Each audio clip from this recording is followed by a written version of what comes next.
Es decir, la definición de respuesta hematológica, que en realidad es controlar el hematocrito, pero no solo eso, tener las plaquetas normales y los leucocitos normales, que además no haya esplenomegalia ni síntomas. Esto no es el objetivo necesario del tratamiento en un paciente en una consulta fuera de ensayo clínico. Son criterios definidos para comparar adecuadamente los nuevos fármacos. Nadie ha demostrado por el momento que controlar la cifra de plaquetas o de leucocitos se asocia a un menor riesgo de trombosis. Por tanto, eso hay que tenerlo claro. Y por otro lado, también se han definido unos criterios de resistencia o intolerancia a hidroxiurea, que los voy a repasar brevemente. Por ejemplo, la necesidad de flebotomía para mantener el hematocrito por debajo del 45% después de 3 meses con hidrea a una dosis adecuada, de 2 gramos al día, o que con esta dosis tras 3 meses el paciente sigue teniendo trombocitosis o leucocitosis, o que no se reduce la esplenomegalia, o en realidad el más frecuente es que para controlar todos los parámetros se produce alguna citopenia. El paciente tiene neutropenia, trombopenia, que impide controlar, pues, por ejemplo, el hematocrito, en fin. Y luego intolerancia, pues generalmente la aparición de úlceras mareolares o en la boca o algún otro síntoma adverso. Pues muy bien, en España, en un estudio entre varios centros, estudiamos una serie de 261 pacientes con policitemia vera tratados con hidroxiurea. Intentamos aplicar los criterios que he descrito anteriormente. Y vimos que de estos 261 pacientes, un 11% cumplían en algún momento los criterios de resistencia al tratamiento. Pero la mediana de tiempo de aparición de la resistencia era los 6 años. Es decir, los pacientes no eran resistentes porque no podían controlar los valores del hematocrito en los 3 primeros meses, sino que a largo plazo desarrollan citopenias. Y un 13% de los pacientes tuvieron intolerancia. Cabe decir que cuando uno veía el pronóstico de estos pacientes, la intolerancia a la hidroxiurea no confiere un pronóstico desfavorable, en cambio la resistencia, como aparecen en estas curvas, es un factor desfavorable en policitemia vera.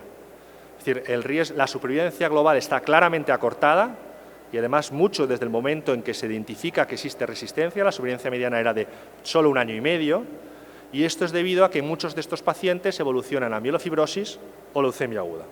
¿Qué se puede hacer cuando un paciente experimenta intolerancia o resistencia a hidrea? Una primera aproximación podría ser rebajar la exigencia del control hematológico, es decir, vamos a dar menos dosis de hidrea, a ver si el paciente, esas úlceras que tiene en la boca, no aparecen, en fin. Y en este sentido es interesante también el trabajo que he mencionado antes, en el cual se analizaron los criterios de la European Leukemia Net de respuesta hematológica completa, y se vio en esa serie de 261 pacientes qué pasaba, si los que estaban en respuesta completa tenían menos trombosis o no, pero se hizo de una forma en el cual se comparaban, no eran pacientes, sino eran periodos. Es decir, se juntaban todos los periodos en los cuales los pacientes habían estado en respuesta hematológica, según los criterios de la European Leukemia Net, o habían tenido el hematocrito por debajo del 45%, o las plaquetas por debajo de 400.000, es decir, todos los periodos que habían estado bien controlados y los periodos que habían estado, digamos, entre comillas, mal controlados. Y aunque probablemente no se puede ver muy bien, cuando se comparaban la respuesta según los criterios de la European Leukemia Net, no se vio ninguna diferencia ni en trombosis ni hemorragia. Los pacientes que no obtenían esta respuesta o que la perdían, durante los periodos en que estaban sin respuesta, no tuvieron más trombosis que el resto. Tampoco aquellos que tuvieron el hematocrito por encima del 45%. Siempre cabe decir que los pacientes estaban bien controlados, no estaban en el 55% de hematocrito, pero por encima del 45% y por debajo tampoco. Ni tampoco vimos que aquellos pacientes que tenían leucocitosis por encima de 10.000 tuvieron más riesgo de trombosis o de hemorragia. Solo se pudo constatar que durante los periodos en los cuales las plaquetas eran superiores a 400.000 había algo más de riesgo de trombosis y sobre todo algo más de riesgo de sangrado. Es decir, cabría la posibilidad de rebajar el control hematológico en algunos pacientes, pero también cabría hacer otras cosas en la gente intolerante o resistente, como por ejemplo cambiar el fármaco. Y en general los que se suelen utilizar es, para la gente más joven, menos de 65 años, una opción es el interferón pegilado, y la gente de más de 65, busulfán. También cabría bajar la dosis de hidrea y combinarlo a sangrías o a anagrelidas, si el problema es la trombocitosis. Y también, como saben, hay fármacos en investigación, los inhibidores de JAK2 o los inhibidores de histonada acetilasas que mencionaré a continuación.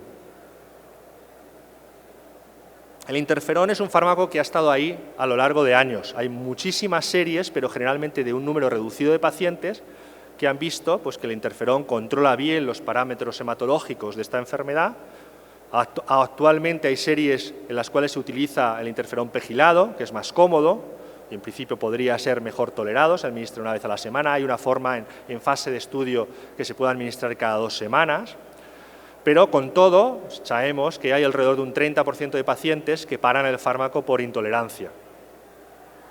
Lo interesante con el interferón es que muchos pacientes obtienen respuesta, pero además es un fármaco que es muy potente a la hora de disminuir de forma selectiva la forma mutada, es decir, con la mutación del JAK2 en la policitemia vera. Es decir, la carga tumoral se ha visto en pequeñas series de Houston y de Francia que disminuye de forma sustancial, más que con otros fármacos. Y esto es interesante. Con respecto al busulfán, es un fármaco útil para la gente de edad más avanzada. No se ha establecido claramente su papel leucemógeno, pero sí se ha visto que la gente que ha llevado hidrea y luego algo más, algún citoreductor, tiene más riesgo de evolucionar a la leucemia. Pero fundamentalmente el problema es el manejo. Es un fármaco difícil y que, pues bueno, como saben, pues puede provocar aplasias prolongadas y hay que recordar pues darlo a dosis bajas y que cuando se producen citopenias, aunque sean leves, hay que pararlo. Recientemente se ha visto que también podría disminuir la carga mutada del gen JAK2, pero esto es una serie muy pequeña y hay un trabajo más reciente ahora, también de pocos pacientes, que parece que lo pone esto en tela de juicio. Sin duda, un grupo, una familia de fármacos que son de gran interés para esta enfermedad son los inhibidores de JAK2, que los fármacos que tenemos disponibles, como saben, no afectan solo la forma mutada del JAK2, sino las dos. Este es el estudio recientemente publicado en Cáncer, en el que se analiza ruxolitinib en policitemia vera intolerante y refractaria al tratamiento. Finalmente, la dosis que se utilizó para el fase 2 era de 10 miligramos cada 12 horas y había unos criterios de inclusión, es decir, una policitemia vera en general que requería sangrías a pesar de tratamiento estándar con hidroxiurea y, como pueden ver abajo, criterios de exclusión que no tuviera trombopenia ni neutropenia. Entonces, es importante tener en cuenta que este no es el perfil típico del paciente que vemos con resistencia a la hidroxiurea. Está claro que los pacientes intolerantes a hidroxiurea, pues bien, este fármaco no es el adecuado, hay que dar otro y podrían incluirse en este estudio, pero en nuestra experiencia de 261 pacientes con policitemia vera tratados con hidrea, de los resistentes, que fueron un 11%, 30 casos, 24 de 30 no hubieran podido entrar en este estudio porque tenían citopenias. El perfil típico del paciente resistente es aquel que después de años de tratamiento o se anemiza, o hay una leucopenia, o hay una trombopenia. No es el perfil de una policitemia hiperproliferativa que no puedes controlar con hidroxiurea. Pues muy bien, en este estudio pues pudo comprobarse que en efecto ruxolitinib es muy eficaz para el control pues, del tamaño del bazo, de la leucocitosis, muy eficaz para el control de la trombocitosis y también de la sintomatología constitucional. En concreto, es uno de los mejores fármacos para el control del prurito, que a veces es una manifestación importante en la policitemia vera. Que la mayor parte de los pacientes obtenían respuestas completas o parciales definidas por la European Leukemenetic, y además estas respuestas eran prolongadas, es decir, se mantenían en el tiempo, y eso es importante. Sin embargo, la reducción en la carga de la forma mutada del JAK2 era reducida al año, tampoco hay una gran reducción, desde luego menor a la que produce, por ejemplo, el interferón.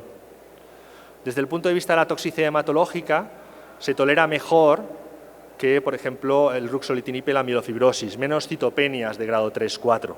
Cabe decir, ya digo, que habría que ver en la policitemia vera con citopenias que estaban excluidas de este estudio.